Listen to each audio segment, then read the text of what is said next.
സൂര്യസ്പർശികിരീടമൂർധതിലകപ്രോക്താസിപാലാന്തരം കാരുണ്യാകുലനേത്രമാർദ്രസിതോല്ലാസം സുനാസാപുടം കണ്ടോ ജന്മകരാപകുണ്ഡലയുഗം കണ്ടോർജിലകൗസ്തുഭം ത്വദ്രൂപം വനമാല്യഹാരപടല ശ്രീവത്സദീപ്രം ഭജേ. സൂര്യബിംബം പോലെ പ്രകാശിക്കുന്ന കിരീടത്തോടു കൂടിയവനും ഗോപിക്കുറി കൊണ്ട് പ്രകാശിക്കുന്ന ഭാരദേശമുള്ളവനും കരുണാപാരവശ്യം നിറഞ്ഞ കണ്ണുകളോടു കൂടിയവനും ആർദ്രമായ മന്ദഹാസത്താൽ ഉല്ലസിക്കുന്ന മനോഹാരിത തികഞ്ഞ നാസികയോടു കൂടിയവനും കവിളുകളിൽ നീളിക്കുന്ന മകരകാന്തി പ്രവഹിക്കുന്ന കുണ്ടലങ്ങളുള്ളവനും ഗളത്തിൽ ഉജ്ജ്വലിക്കുന്ന കൗസ്തുഭരത്നം ധരിച്ചവനും വനമാല മുത്തുമാല കൂട്ടങ്ങൾ ശ്രീവത്സം എന്നും പേരായ മറുക് എന്നിവയാൽ പ്രകാശം ചൊരിയുന്നവനുമായ അങ്ങയുടെ കോമളരൂപത്തെ ഞാൻ ഭജിക്കുന്നു. കേയൂരാംഗഗതാകങ്കണോത്തമമഹാരത്നാങ്കുലീയാങ്കിത ശ്രീമദ്ബാഹു ചതുഷ്കസംഗതഗദാ ശംഖാരി പങ്കേരുഹാം കാഞ്ചിൽ കാഞ്ചന കാഞ്ചിലാഞ്ചിതലസൽ പീതാംബരാലംബനി ആലംബേ വിമലാംബുജത്തുതിപദാം മൂർത്തിം തവാർത്തിച്ഛിതം. കേയൂരം, അങ്കദം, കൈവളകൾ, ഉത്തമ രത്നനിർമ്മിതികളായ മോതിരങ്ങൾ എന്നിവയാൽ അലംകൃതമായ 4 തൃക്കരങ്ങളിൽ ഗദ, ശംഖ്, ചക്രം, താമരപ്പൂവ് എന്നിവ ധരിച്ചും സ്വർണനിർമ്മിതമായ അരഞ്ഞാണും മഞ്ഞപ്പട്ടും ധരിച്ചും പരിശുദ്ധമായ താമരപ്പൂവിനൊത്ത പ്രകാശമുള്ള പാദങ്ങളോടു കൂടിയതും സർവദുഃഖഹരവും അവർണ്ണനീയവുമായ അങ്ങയുടെ മൂർത്തിയെ ഞാൻ ഏകാലംബമാക്കുന്നു. യത്രൈലോക്യമഹീയസോ വിമഹിതം സമ്മോഹനം മോഹനാൽ കാന്തം കാന്തിനിദാനദോ വിമധുരം മാധുര്യദുര്യാദവി സൗന്ദര്യോത്തരദോ വിസുന്ദരതരം ത്വദ്രൂവമാഞ്ജര്യദോ രാഞ്ജര്യം ഭുവനേന കസ്യ കുതുകം പുഷ്ണാതി വിഷ്ണോ വിഭോ. അങ്ങയുടെ പവിത്ര സ്വരൂപം ത്രിലോകങ്ങളിൽ ഉത്കൃഷ്ടമായ വസ്തുക്കളെക്കാൾ അധികം ഉത്കൃഷ്ടവും മനോഹരങ്ങളായവയേക്കാൾ മോഹനവും കാന്തിയുടെ നിവാസ സങ്കേതങ്ങളെക്കാൾ കാന്തിയുള്ളതും മാധുര്യമുണ്ടാകുന്ന വസ്തുക്കളെക്കാൾ കൂടുതൽ മധുരവും വിശ്വോത്തര സൗന്ദര്യ സാധനങ്ങളെക്കാൾ സൗന്ദര്യമുള്ളതും ആശ്ചര്യകരങ്ങളായവയേക്കാൾ ആശ്ചര്യമുള്ള ഉളവാക്കുന്നതും ആകുന്നു. അങ്ങനെ ആ രൂപം ഏ മഹാവിഷ്ണു ഈ ലോകത്തിൽ ആർക്ക് കൗതുകമുണ്ടാക്കുകയില്ല. തത്വാദൃക്മധുരാത്മകം തവവും പ്രാപ്യ സമ്പത്മയി സാ ദേവി പരമോത്സുകാ ചിരതരം നാസ്തേ സ്വഭക്തേഷു വി തേനാസ്യാപത കഷ്ടമച്യുത വിഭോ ത്വദ്രൂപമാനുജ്ഞക പ്രേമ സ്ഥൈര്യമയാ മയാ ചവലബലാ ചാബല്യവാർത്തോദ.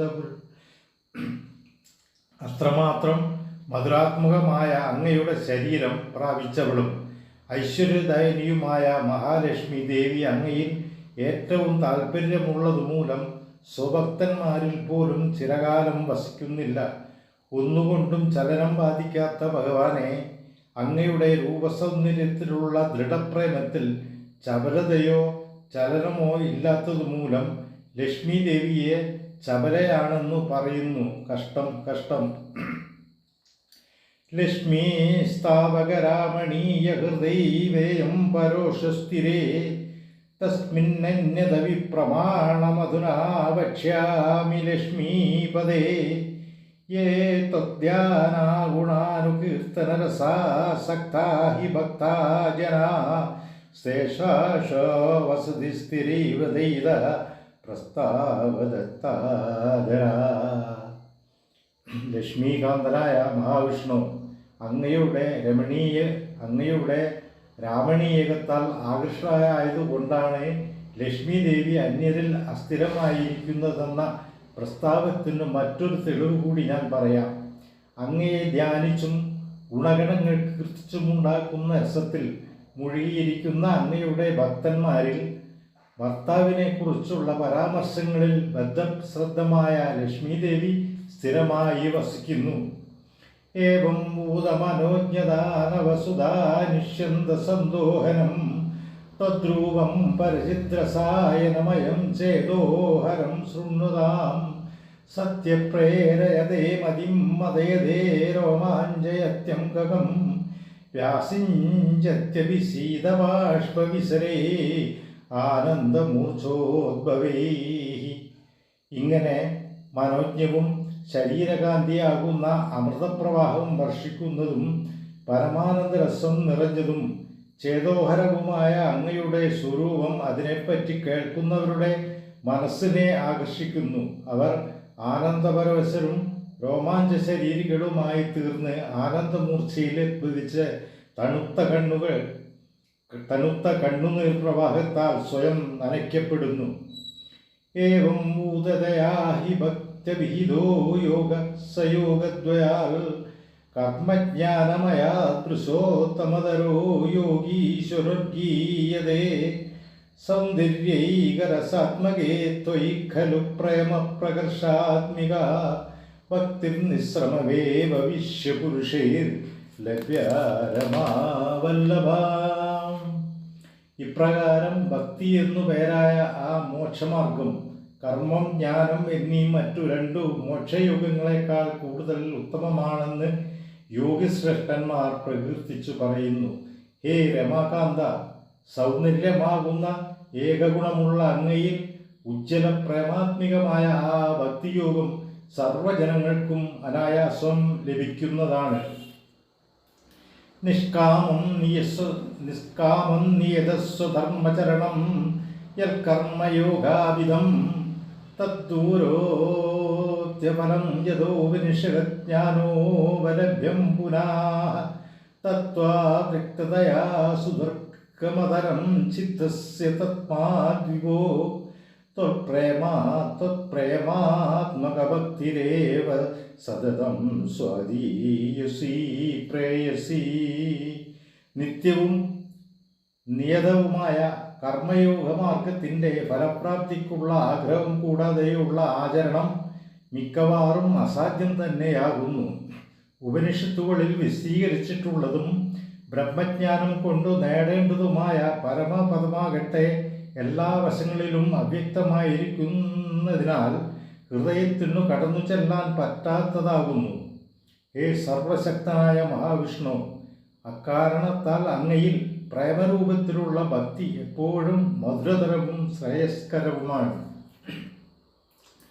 അത്യായാസകരാണി കർമ്മപടലന്നാചാര്യനിര്യന്മരാം ബോധേ ഭക്തിപദേ അഥവാ വിചിതതമായാന്തി കിം താവതാഃ ക്ലിഷ്ട്വാ തർക്കപദേ പരം തപ ബഹുർബ്രഹ്മാഖ്യമന്യേ പുനഃ ചിത്താർത്രത്വം തേ വിജന്തി ബഹുവീ സിദ്ധ്യന്തി ജന്മാന്തരേ.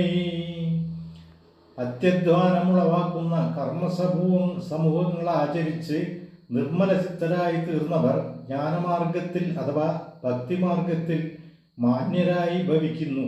അതുകൊണ്ട് മാത്രം പ്രയോജനമില്ല. മറ്റു ചിലർ അങ്ങയെ പ്രാപിക്കാൻ വേണ്ടി യുക്തിമാർഗം സ്വീകരിക്കുന്നു. അവർ കുറെ കാലം ക്ലേശിച്ച് മനസ്സിന് ഒരിക്കലും ആർദ്രത കൈവരാതെ ബ്രഹ്മമെന്ന പേരിലുള്ള അങ്ങയുടെ നിർഗുണ സ്വരൂപത്തെ ധ്യാനിക്കുകയും അനേകം ജന്മങ്ങൾക്ക് ശേഷം സായുജ്യം നേടുകയും ചെയ്യുന്നു. ത്വദ്ഭക്തിസ്തു കഥാരസാമൃതത്വയീ നിർമ്മജ്ഞനേന സ്വയം സിദ്ധ്യന്തി വിമലപ്രബോധപദവീ അക്ലേശതസ്ത്വന്നരീ സത്യസിദ്ധകരീ ജയ ത്വയി വിഭോ സൈവാസ്തു മേ ത്വൽപദ പ്രേമ പ്രൗഢിത സാർദ്രത ദ്രുതതരം വാദാലയാദീശ്വര. അങ്ങയോടുള്ള ഭക്തി അത്തരത്തിൽ ഫലമുണ്ടാക്കുന്നതല്ല. ഭഗവാന്റെ കഥകൾ കേട്ട് ആനന്ദാമൃതത്തിൽ മുങ്ങുമ്പോൾ തന്നെ സിദ്ധമാകുന്നതും അനായാസം പവിത്രജ്ഞാനത്തെ ഉണ്ടാക്കുന്നതും എളുപ്പത്തിൽ അന്ത്യലക്ഷ്യമായ മോക്ഷമാർഗം പ്രദാനം ചെയ്യുന്നതുമായ ആ ഭക്തി എല്ലാറ്റിലും ശ്രേഷ്ഠമാണ്. അല്ലയോ ഗുരുവായൂരപ്പ, അങ്ങയുടെ ചരണങ്ങളിലുണ്ടാകുന്ന പ്രേമത്തിൽ നിന്ന് മാത്രം സംജാതമാകുന്ന ആ ഹൃദയാർദ്രത എനിക്കും വേഗത്തിൽ ലഭിക്കണേ ഗുരുവായൂരപ്പ.